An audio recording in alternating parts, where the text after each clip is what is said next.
Bueno, nik uste dut hor gauza batzu daudela tartean.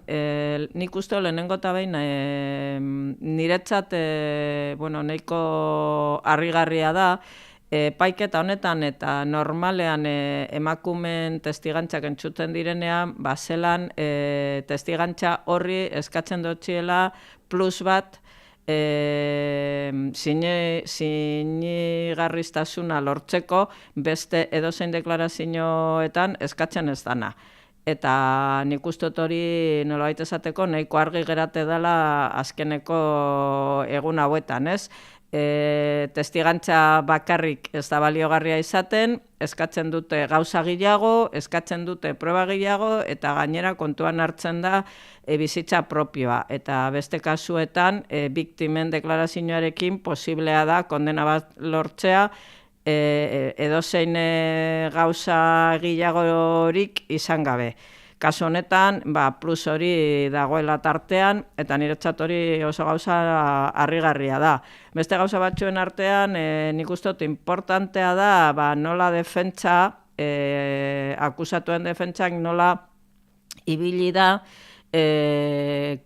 sinesgarritasuna zalantzan jartzen bideo batzuetan agertzen diren gauza batzu kontuan izaten duelako, ez? Eta, nik uste dut hor, inflexio punto bat egon dela teknikoak esan duenean hori ez dela lan izan, kontrakoa, eta nik uste dut beste inflexio punto bat biktimen testigantza kontuan izateko izan dela, perito eta pertsona desberdinak berarekin egon zirenak, zelan erratifikatzen dutena da berak kontatu zuena eta bera zelan zegoen.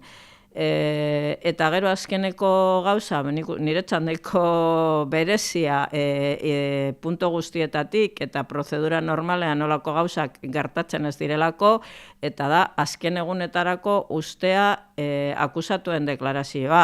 Akusatuak deklaratuko dute epaiketa guztian gertatu diren gauza guztiak eta proba guztiak jakinda eta kontuan izan da. Hau da, esplikatu ahal izango dituzte beraie gauza batzuk, ikusita eta jakinda beste guztiak kontatu dutena.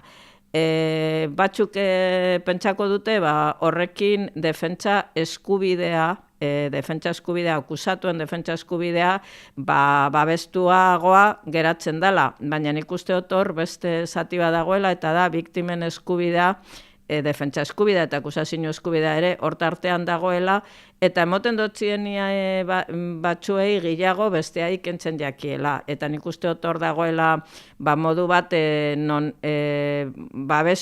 oso babestuak geratzen direla batzuk eta oso agirian geratzen direla beste batzuk. Nik badakit fiskalak saiatu zala hori holan ez izatea, baina zuen lortu eta epaiketa guztia eginda, akusatuen deklarazioa dago.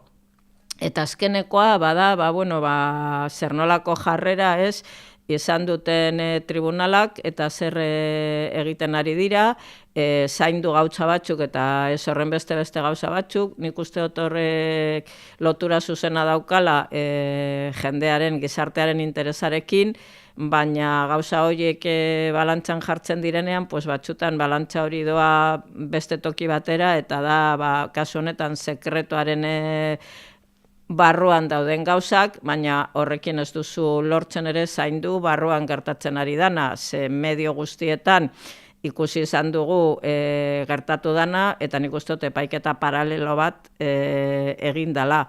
Eta hori zentzu guztietatik eta biktimen ikuspuntuetatik ez da gauza ona, olako sufrimentua sufritzen da pertsona bat, epaiketa paralelo bat egitea, berari gertatuak ona kontuan izan barik, eta nik hori ikusten dut momentu honetan.